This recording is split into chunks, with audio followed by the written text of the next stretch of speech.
You know, I haven't made one of these in a while because, like, I feel like maybe I bitch too much or something, but when I go too long without them, I go crazy. You know, and yes, and I've talked about it before, it's like maybe a big part of it, actually, I know a big part of it is I would just need to talk to actual people more, but at the same time, this is like, it's different. There's always going to be this side that I get through here that I don't get through there, through like regular interactions with people and stuff. But anyway, that little side, whatever aside, can't talk today. I've been just kind of, I've been in a pretty good place lately, but not in a perfect place because I still am having the caffeine issue, which kind of goes along with what I'm about to say of like, yeah, no, though it's technically going pretty good, there's that side of me that's like battling with myself. But like weirdly enough, it's been a nice teachable moment with the heightened stimulation of the caffeine. If I can handle myself well enough as I am now while feeling that way with that chemical pumping through me, then I can definitely survive without it. But like it's, I think that's maybe part of the reason why I kept doing this, because I was testing myself. I wanted to see how far I could go with doing that to myself and how much I could take. Because I mean, I just shouldn't have had to. That was just me being too hard on myself. Like, why increase my anxiety problem? But it's because it increases so much, because it's so bad. Like, even without it, it's that anxiety's so bad in the nothing moments.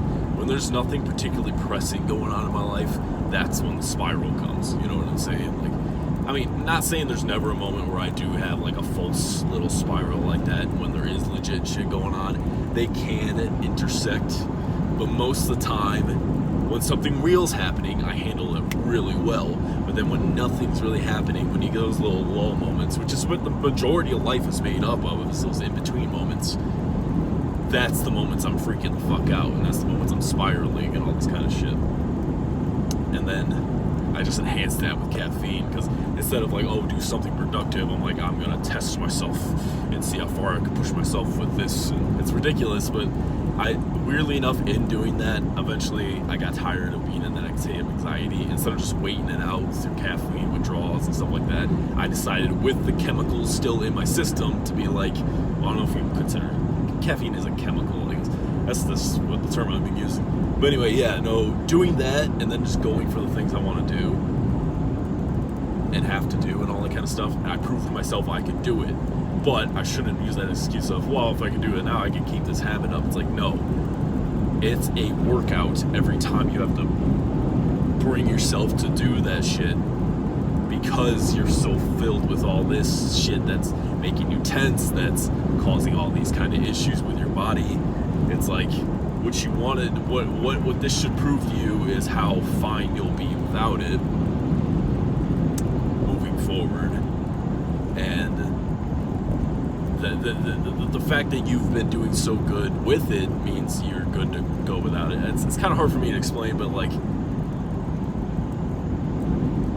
it's proved to me that I can do it, but I shouldn't have to put myself through that. As in, like, I should just cut it out of my system. It's gonna suck for a while, but I should cut it out of my system and then just keep progressing as is. You know, and yeah. So there's that little demon I've been dealing with there. It's like this final little piece that's been holding on for dear life, and like, I still have these like moments of like falling back, but it's like I'm no longer waiting for myself to be in this perfect mental mindset to just go ahead with something, because that's gonna happen as I do it.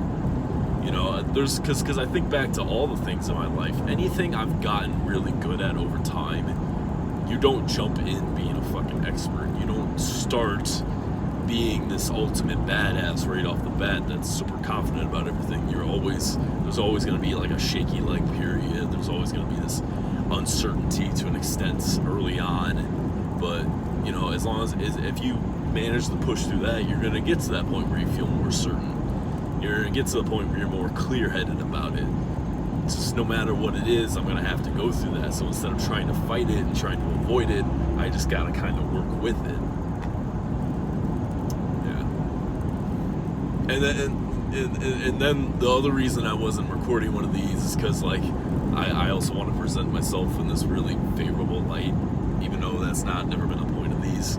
And yeah, it's been unfortunate watching myself in the constant states I've been doing this. Has not been a very good mental state that I've been in, but, like, I'm better now.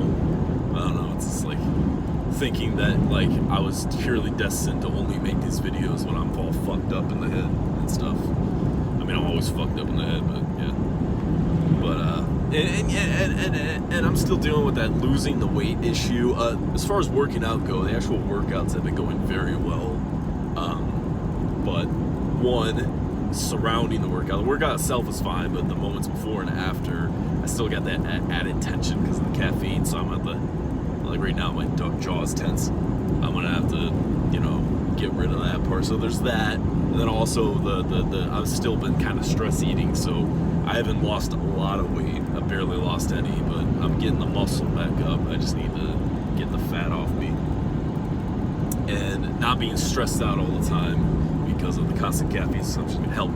Because the funny thing about caffeine is, for me specifically, it's different for everybody, but, like, for me, while yes, caffeine is an appetite suppressant, if it's done too much, it will still suppress it at the moment, but it will, like, raise my cortisol levels and all this shit and make me super stressed, and I stress eat, so it's gonna work against me. This portion of the day when I'm drinking it, my appetite's gonna be very low, and I'll be able to fast just fine and all this kind of stuff. But then that stress of it, the come down is weirdly when the stress shoots up for me, and then I gotta, like, then I start shoving a bunch of shit in my face.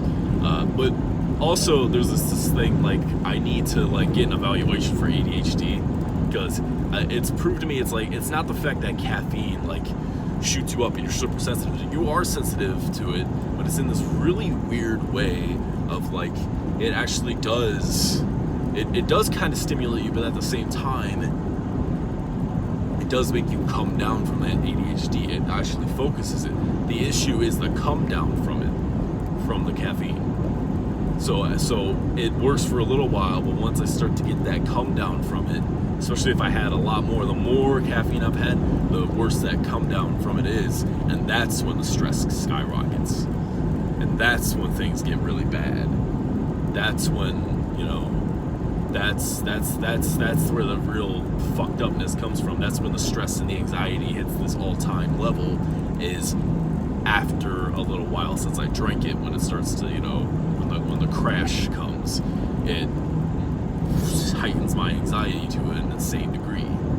So that's not worth that small period of time when after I drink it, when I become more productive for maybe a couple hours, because then it's going to drop and things are going to turn on me in the worst way. So that's the thing that's going to be tricky about quitting it, is I'm going to have to live without that high of initially having it in me, of having the focus, of having all the scrambledness narrow down, and I'm feeling better as a result. So I'm gonna have to sacrifice that for feeling better in general. I mean, that's also a good metaphor though when it comes to food, because that's a big part. Like, I actually reference that when it comes to a lot of lifestyle things. If you think about diet, I've referenced before when it comes to, like, you can't eat completely clean because then the cravings will get too bad and you'll shove a bunch of shit in your face and you'll overdo that. You'll overcorrect, so you have to, like, eat clean for the most part, but let yourself have a little junk every now and then, so it's a lot easier for you to maintain the good diet. Well, also, the fuck is this name? Shit. When it comes to the... Oh yeah, no. When it comes to my caffeine consumption, it's like I sacrifice that real high that I get for a little while, because, like, that high comes with the great consequences. So I'm not gonna have those anymore. I'm not gonna have that high either. But at the same time, the thing about that is it's just like with eating. healthy foods versus stuff that tastes good that isn't good for you. The stuff that tastes good that isn't good for you, you feel great eating it, but then you feel like shit the majority of your day. Really healthy stuff a lot of times might be bland, might be whatever, and eating might now no longer be that. This is kind of actually something Chris Pratt said when he got into shape for Guardians of the Galaxy, about a lot of it being diet, about it switched for him. When it comes to the healthy food, the eating part of your day is probably the least enjoyable part of your day. But as a result of having the healthy food in your day in general, you're more productive, you feel better emotionally and mentally and physically. So you gotta weigh the options. Do you want this temporary relief that's really gonna fuck you in the long run, or do you want this thing that's gonna be a little hard in the moment, but is gonna hell, that's the whole thing I've been through with rehab, right? With alcohol and stuff like that. This temporary relief, it feels so good in the moment, but the consequences are way too heavy, and it just kind of just fucks everything up. And it's just, there's a karma to it or whatever. There's a balance that should be had, and that's the thing. It overcorrects there. The alcohol specifically, the other drugs is a little different, but specifically the alcohol, you're borrowing happiness from tomorrow or whatever. You used to say, for instance, you get really fucked up one night, you felt great that night, but then a terrible hangover, stuff like that. And this general mood you have when you're not drinking is just so much worse and all this kind of stuff. And you're just, yeah. So, you think I'd learn, but yeah, no, but sometimes you need that momentary little relief when you never let yourself have any. I'm not saying after drinking it, but like, say just whatever it is, eating junk or whatever like that. If you never let yourself have anything though, any of that momentary little whatever, then you're gonna go crazy and you're gonna overcorrect. So you do have to, if something's so bad for you like alcohol, you can't dabble in it anymore. Put something else, quote, in its place, but like not an addiction. Something that's going to, something that's just going to balance it out, because you can't be 100% clean and pure all the time. You need a little something, you know what I'm saying? Just a little bit, you can't overdo it. It's like I always think about the 7 deadly sins. They're bad when they're used in excess, in my opinion. All of them on their own actually aren't the worst things ever. In fact, a lot of times they serve a purpose. Sometimes when you have to punish someone, if you're a parent or something, sometimes you have to be a little wrathful. There's nothing wrong with that. It's just when you abuse it, it's just, pride. That's a really big one. It's good to have pride, but not too much. There's a reason it's the root of all sin. But you can't just completely eliminate it. I mean, maybe you can. I don't know. But yeah, going off topic a little bit, but not really. Yeah, you just kind of like, you can't completely remove the junk. You need a little bit of that to keep you sane. Especially the way our modern lives are. It's not like we can't just, unless you want to go live in the woods and become like a monk or something like that, it'd probably be a lot easier for you to like shed a lot of the junk, because you don't feel like you need it as much. You don't need that little temporary release that we always need in our daily lives. So I guess I'm just speaking to the general people that live, that work jobs, that live in cities or whatever like that, stuff like that. It's like, you would go insane if you lived completely pure and just like, yeah. Anyway, yeah. It's just, I hate people. Yeah. I forget where I was going with all this. Okay, it was back to the caffeine thing. Yeah, I just gotta stop doing that, because I can't let, that's the same vein of alcohol. I can't do it really ever. That's not good for me. So, that's not one of those, when I say let yourself have a little bit of whatever, you do have to pick and choose what that is, because there are things that could potentially be really big triggers for you. And regardless of if you try to do it in moderation, you might not be able to do that. So like, there are some things you have to cut cold turkey like that, and alcohol and now caffeine for me are those kind of things. And cigars, I said I haven't done that for a while, but that's never really even been an issue for me. I was doing it for a while there, but I've never really been super addict on those things. So it's always just kind of been like, you know, that's something I can do in moderation, absolutely. And same thing with, you know, junk food and stuff like that. If I condition myself properly, I can do it. But caffeine and alcohol, more alcohol than caffeine, it's definitely something I can't do that with. I have to, like, you know, cut that out completely.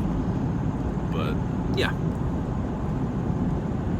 So overall, I'm doing good. There's a big rant. I mean, that's what the point of these videos are. But yeah, it's a big rant. Whatever aside, I am getting better every single day. Absolutely. Get a better outlook on things. Speaking of doing things in moderation, even doing productive things. A lot of times I pressure myself to be productive, but what works a lot is chipping away at it every day. Hell, I'm going to school now for music, and I got a message from them since I'm doing it online. It's like, they're like, the best way you should do it is chip away at it a little bit each day. And I'm like, that's perfect. That's actually the best way to do a lot of things in life. You know, instead of just pressuring yourself on it all the time. It's like, you know, you can't be that all work, no play type of thing. But, yeah. Plus, I do want to present the best version of myself. I know that's not the case right now, but I want to, moving forward, be more and more. I wanted to just prove that to myself and to whatever. I think the big reason I wasn't doing this for a while is because I was almost ashamed of where I was at, but whatever. Yeah, just instead of being discouraged that I'm not where I want to be right now, just kind of let this be a lesson. Let this be, you know, let this be what it is. Be okay with what it is, but don't let that deter me from, you know, progressing forward. It's like where people get confused about body positivity. Body positivity should mean, yes, be more accepting of who you are and where you are right now, but that doesn't mean you shouldn't try to progress towards something better for yourself, especially if you have very unhealthy habits. But where they get confused with body positivity is like, accept where you are right now, but then just stay there and don't do anything to better yourself, right? If you're morbidly obese, you should probably do something about that. So, like, yeah.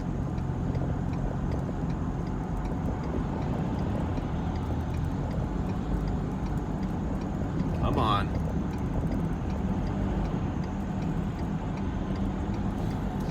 Anyway, yeah, so that's me for now, for today, currently. Yeah. Here's all.